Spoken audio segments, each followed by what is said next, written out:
Welcome back to Central Coast Disc Golf.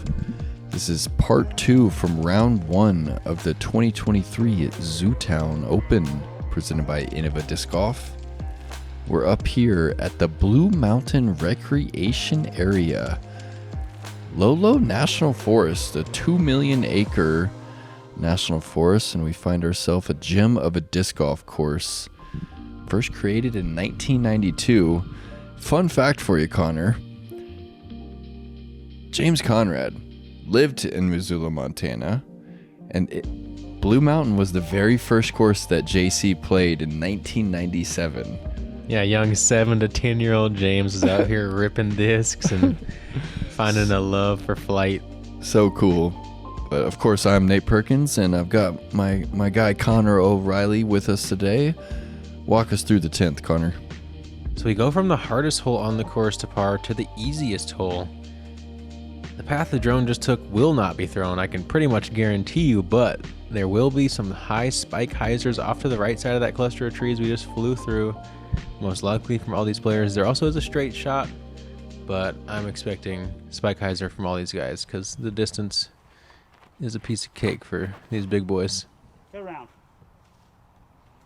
Kevin a little early on that one. And yeah, gets knocked down by that lonely pine tree on the back of the cluster. It's going to be a circle 2 putt for Jones. He's kind of warmed up towards the back of the front 9, so.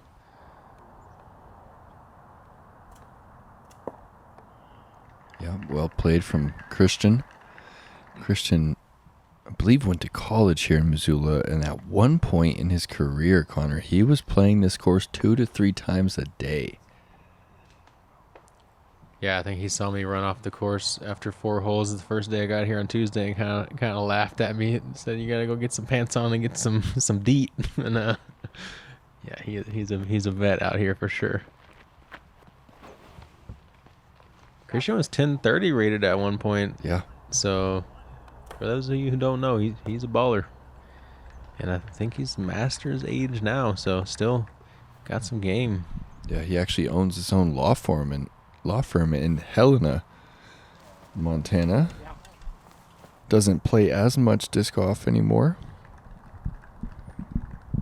And this is actually the first time he's played in front of a live camera. Do it. There it is. Oh!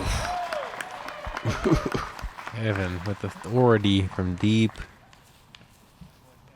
He makes so many of those. He stacked dozens of those already this season. Oh, I saw Christian's mini next to Adams there. I didn't see Adams blending in with the dirt, and I was kind of confused to his foot placement, but it makes a lot more sense now. Christian going to that 1-footer. I noticed he definitely comes out with quite a bit of hyzer here and there on the putt, and sometimes it's a little closer to flat, but seems like he likes that hyzer angle for the most part.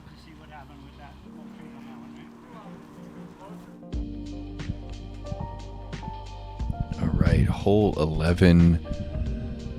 Playing back down the hill slightly here. 391 probably plays just a bit shorter than that. There is one specific kind of flex line here. There's also a kind of a flat hyzer over the top of the trees on the right side. And there's a grouping of massive ponderosas that prevents you from just kind of throwing the straight shot at it. Like this little green here, kind of really better to putt from the right side or just a little deep. Hell yeah. Go in. Kevin's shot looks solid. Oh. And catches solid metal on the front cage. You could hear And he's Jake got Hebenheimer on the bag calling for it to get in right out of the hand. Called for it to get in, and Jake actually played himself a solid opening round, and he joins his buddy Kevin Jones on the bag, and they've really been bonding over the last year, haven't they? Yeah, I got to play with Jake actually, and he had mentioned that Kevin's the person he's been spending the most time with on the tour as of late.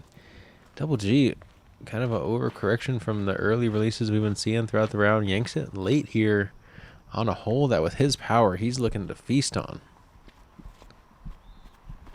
Like you said, this one definitely is kind of, it's not just a hyzer that pushes left. It's another one that's kind of like hole 1 almost, where you got to throw it flat and have it kind of just stall left at the end. Mm-hmm. That one kind of early for Garrett. Wow. He's having a bit of trouble, Connor. Actually, haven't seen him struggle this much out off the tee.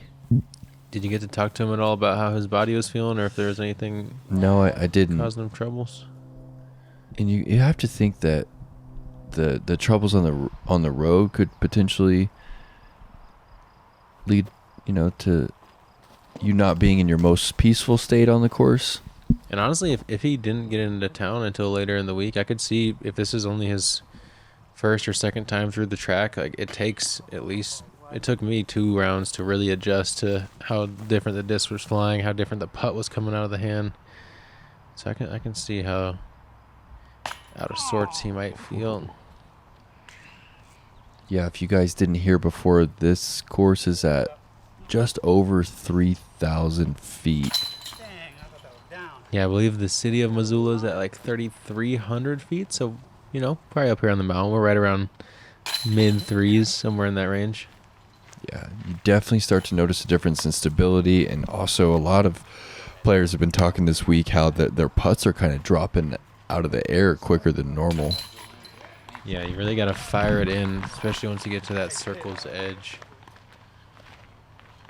And the mosquitoes, if you haven't heard already, I would say legitimately cause an extra quarter stroke of difficulty throughout the track. Hole 12. Blast it up the hill. This one's like a 40 degree incline. It's the steepest hole you will see on the Disc Golf Pro Tour all season. It's a par 3. 287 feet is what it's going to read to you. But power-wise, you're probably looking at 430 to 40 feet to get all the way up here to this basket. It's so true. It says 287. It's it's the longest 287 you'll ever play. Most guys are going distance driver on this one. Flippy one at that for a lot of them. And just jamming it up the hill, hoping that they're not the first one to putt when they get up there. One of those hills you do not want to be the first one to go on the green. Hugs on that one. Pushes past the late Guardian Pines, and Adams didn't look great, but he fought through.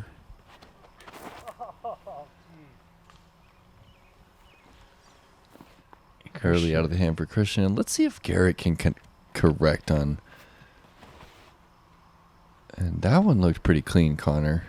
Yeah, it's a little too high, if anything, but Yeah, good little reaction there. Guys, if anyone needs a bathroom, there's 2 right there. Thank you. no one really close here. Jones put it the closest.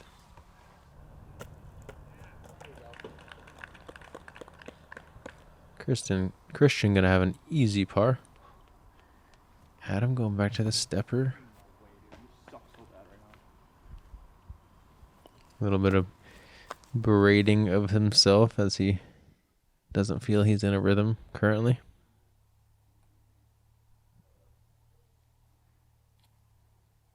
Yeah. Kind of a low ceiling look there for Kev, and just actually didn't catch any metal there. Kind of rare. And just maybe showing you guys how steep the slope was to the basket, causing Kevin to be off alignment. And I was mistaken. Double G was the closest to the pin and picks up the birdie with a good putt.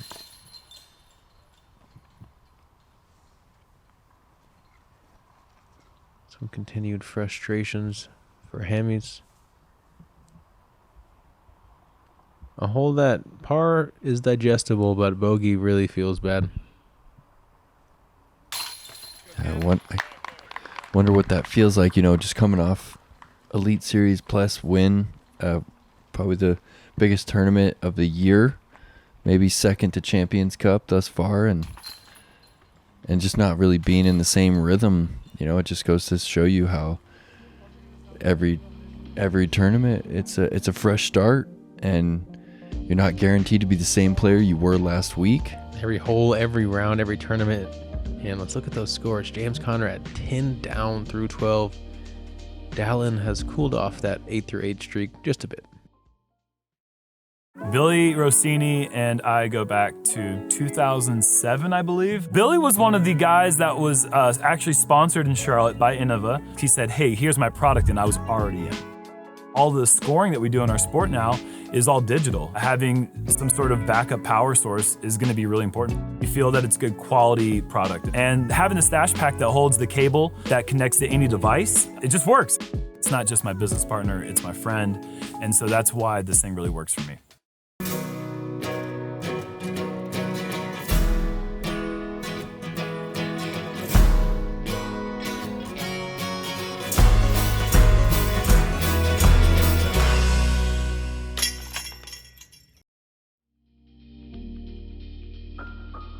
All right, hole 13. They made a few new holes out here at Blue Mountain. This is one of them.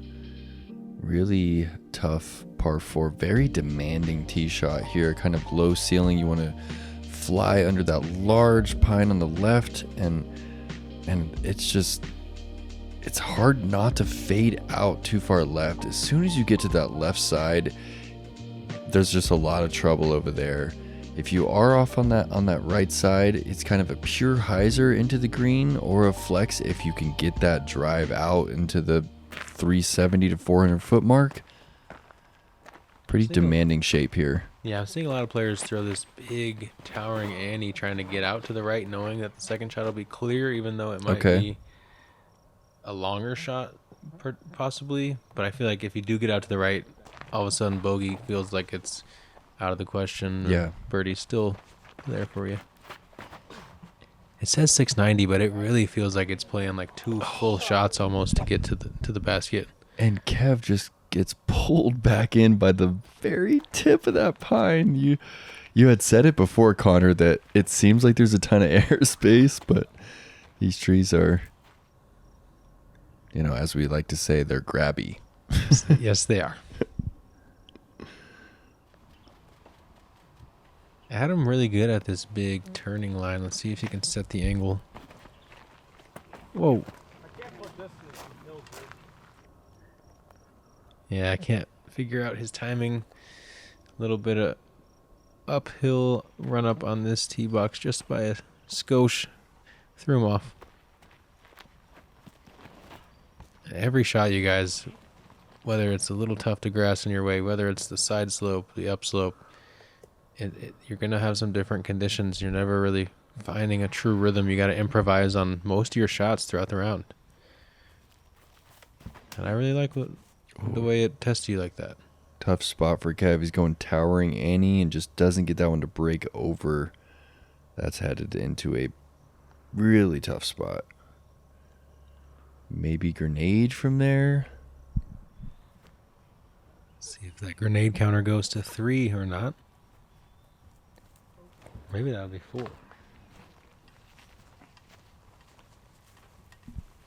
Adam doesn't seem to clear the treetops and lining up forehand roller.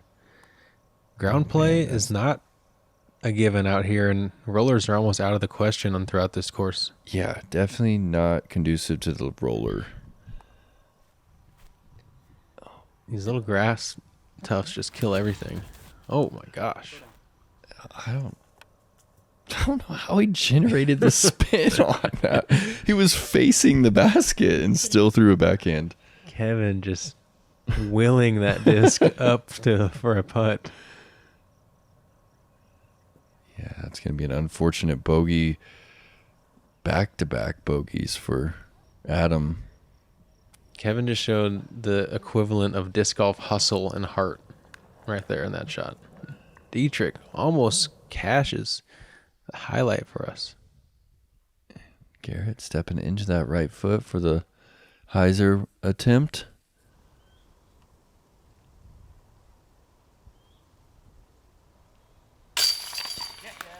Kevin with the working man's par here. Yeah, what an up and down from that little shrub line over there. can be hard to commit to those shots when you know your body is going to be hitting some limbs. Kevin showing his fiery competitiveness with that one. Yeah, the front was really ripe for scoring, and this section in the back it gets pretty difficult. I feel like, 4 of the 6 most difficult holes are in this back stretch right here. Starting with this one. Yeah, 13's tough, and we'll see a couple more coming up. 14 definitely on the more gettable side. It feels wide open, but it's very nuanced to the way these couple trees are placed. You can't just throw a big distance line. You have to shape something through this gap. And if you fade too far left, it's going to be hard to access the green. Put it somewhere in the middle, and it does feel like birdie is what you want to score. However, this tee shot, I think, is very particular, and you can't just crush a big distance shot unless you have massive power. And also the footing on this hole. It's those tufts of grass that you referred to. They're very real here, even in the grass that's kind of matted down. Yeah, I noticed that walking on this hole and to the next tee box that you can like easily roll an angle in spots that look pretty tame. Garrett just catches that tree, showing you guys why this shot shape is a little more demanding than it may appear. Oh, just a little early out of the hand, causing him to throw low, and he's going to have quite a bit of distance left. Kevin was going for that hyzer flip, which is definitely a shape that suits this one well if you can get the speed on it. Dietrich under commits, and he's going to be pinched left. Spike hyzer will be available, but it's going to be hard to get towards the basket.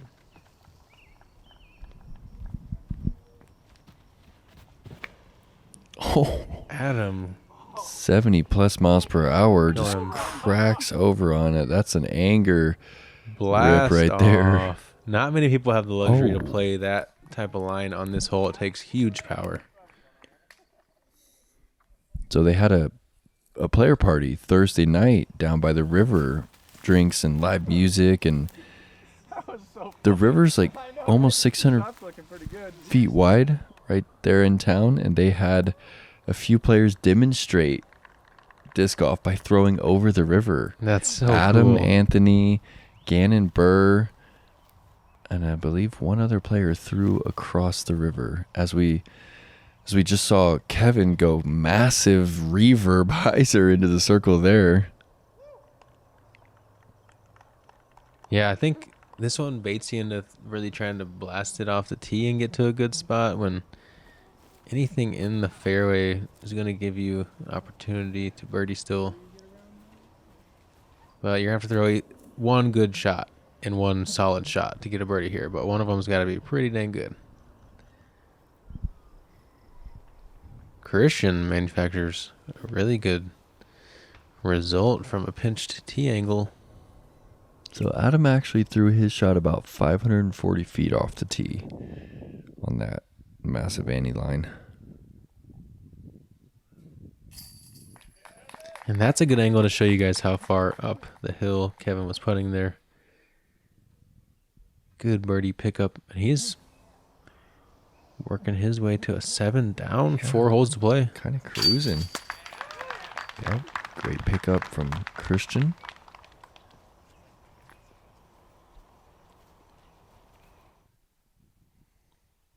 Another uphill putt for Garrett.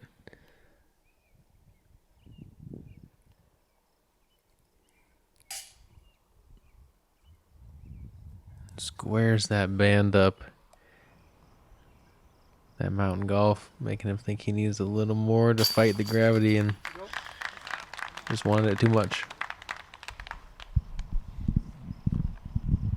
Adam makes that approach super easy for birdie as he puts on distance clinic off the tee.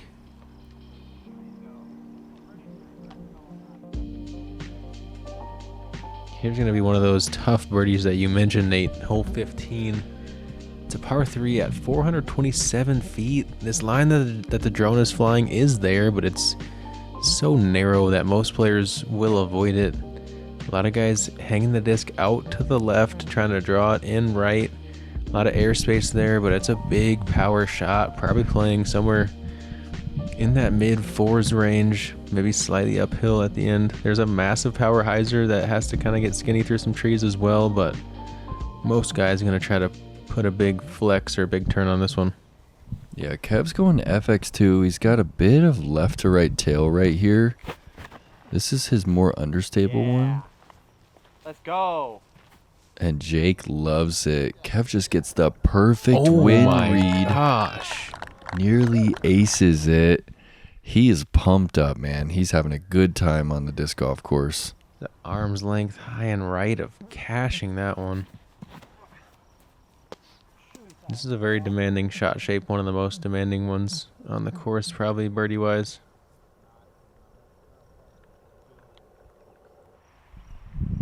Solid shots can get you circle 2's edge, but it takes a really good one to sniff circle 1.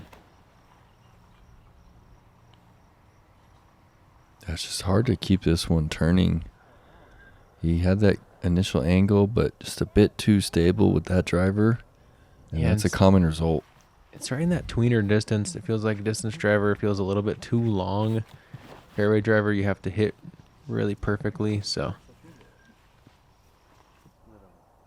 Garrett finding that skinny hyzer I was talking about and showing us the way. That's a big shot. Definitely.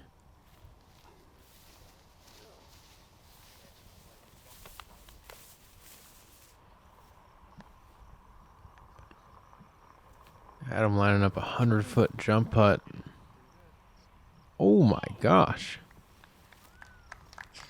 To get the power on that was impressive, even though he missed.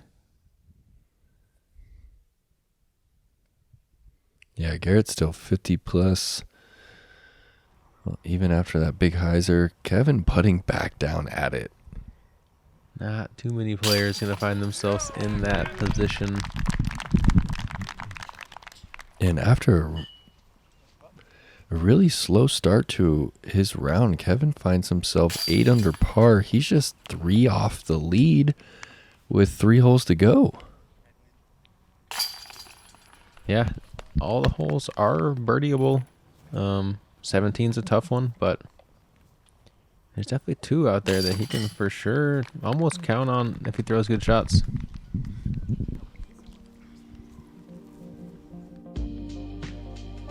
Take a look at that beautiful view of Missoula and a look at that leaderboard.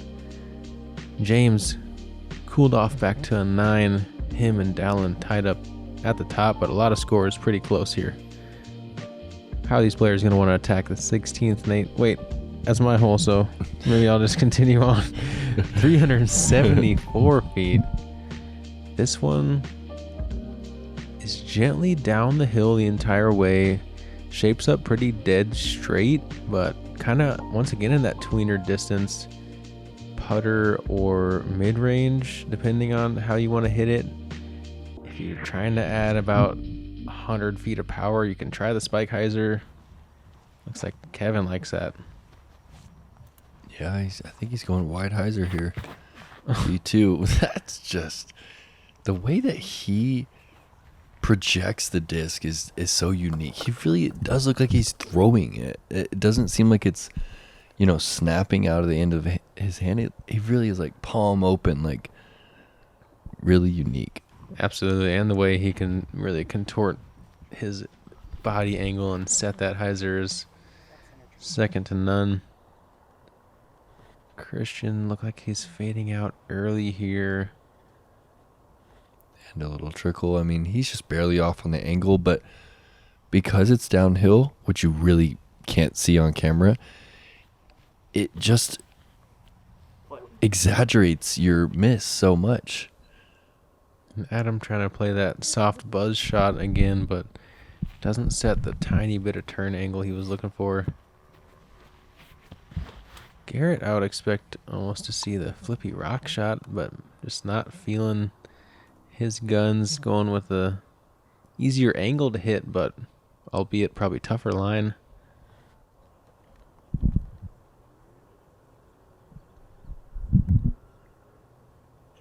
This one to me plays very similar to hole 5. I think if you had success playing hole 5 earlier in the round, you might step up to this one with a little extra confidence than if you struggled on it. You can kind of play the same disc, same shot.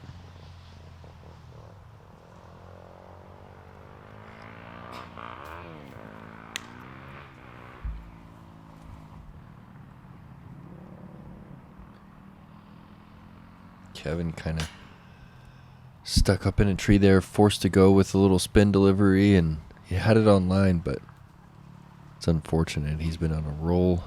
Yeah, not able to swing down to the dirt the way he likes with those branches kind of fouling him.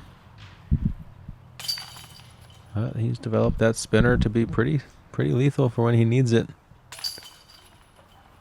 As you have to be as any player who's going to have some kind of drastic play style. You have to balance it out a little bit if you're going to be prepared for every situation on the course. All right, hole 17 it's one of those holes.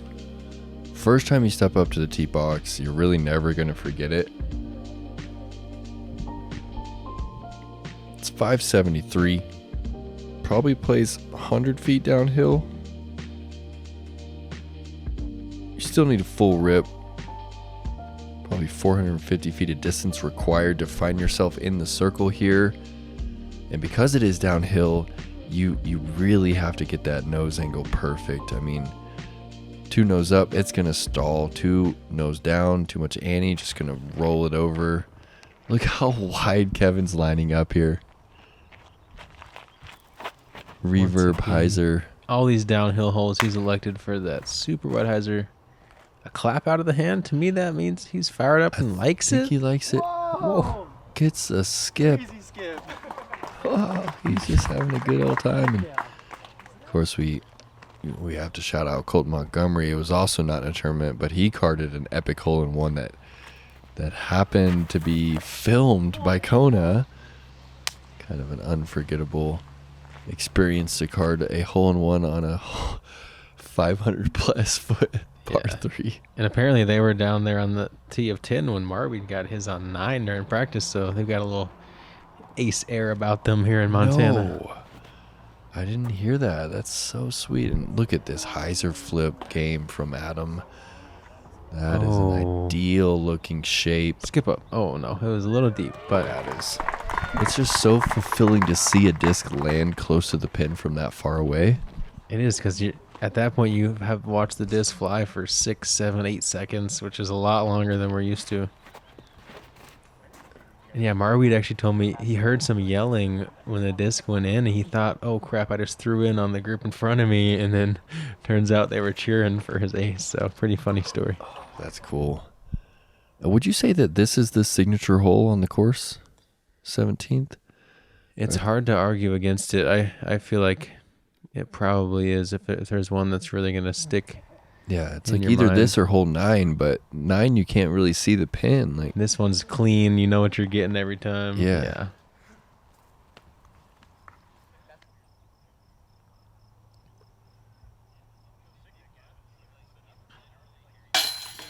Kevin catches some of the band, but with that nose down delivery, finds his way in for another birdie. and I didn't expect 17 to be the one he would get if he was going to get 2 out of the 3. right, and he threw a good shot on 16. Just had a tough look at the putt, and Kev just needs one more birdie to make the lead card, and good little bounce back here from Adam. He gets back to 3 under. And honestly, he's 6 back of Kevin right here, Christian as well, but 3 under is not too terrible as far as the field goes. Yeah, we definitely saw quite a big drop off from the top. This mountain golf definitely has a way of separating based off of your power level and based off of just how clean you're able to play it around these pine trees.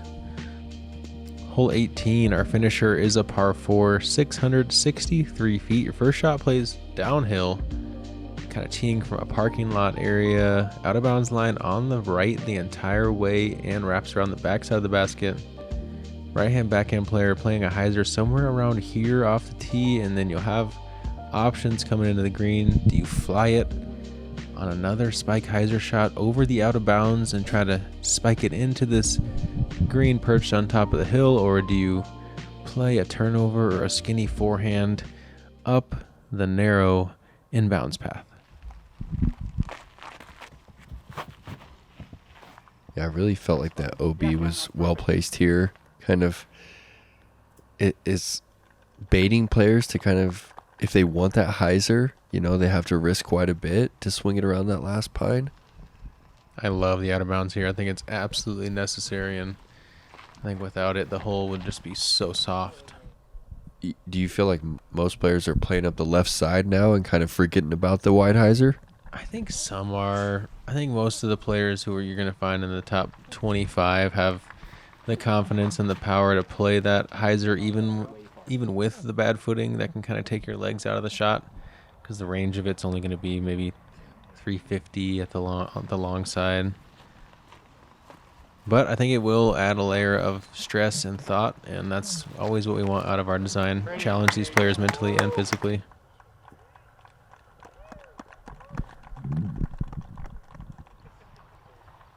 Definitely kind of one of those moments when you're just like, okay, this is that moment. Like, I either do it or all of a sudden I'm working hard for what I'm going to get. Here's that hyzer out over the OB. No. Look at that. How far do you think that shot is, Connor? Maybe a little bit over 400? Yeah, with how short he was off the tee, I think Christian probably had somewhere in that 400 power range to climb the hill.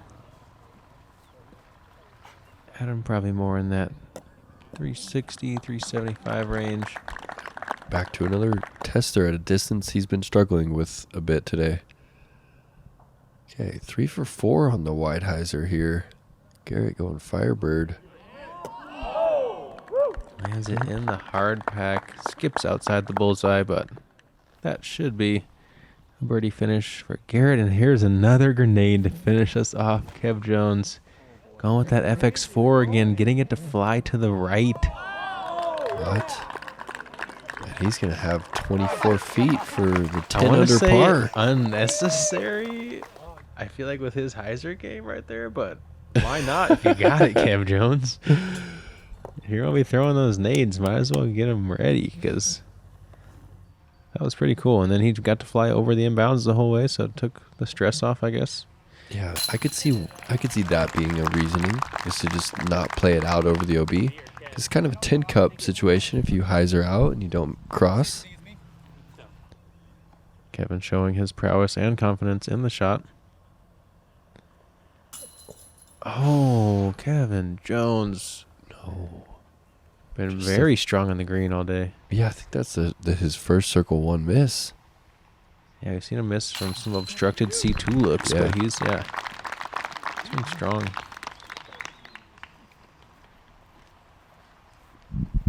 I feel like Blue Mountain is just, it holds on to old school style golf while challenging the players with the driver, you know, the downhill touch, angle control. Yeah, I think that's well said. I think there's spots throughout the course where technicality can gain you strokes, and I think you can overpower spots as well. But still, punishment happens when you make mistakes, and every hole finds some separation. There's no like true gimmies, it feels like. So, And this is really the first mountain course that we've seen on the Pro Tour, if I'm not mistaken. We did play in Colorado for the match play, but let me know what you think about this, Connor, and everybody at home. I almost feel like that we should have a Disc Golf Pro Tour Mountain Tour, Disc Golf Pro Tour Woods Tour, DGPT Golf Tour, you know, and just have different styles and just call it what it is. as we advance in this game, there's room for all of it. And whether one tour dabbles in all stretches of those things, I think I like the way you're thinking. I like the way you're trying to expand the thought process. And we got to look at the scoreboard there at our lead card. I believe Evan Scott with the 11 under par. Ty Love as well. Ty Love and Dallin Blanchard and James Conrad are going to make up the lead card for round 2 here on Central Coast. And from Connor O'Reilly and Nate Perkins. We will see you tomorrow for that second round here at Zootown.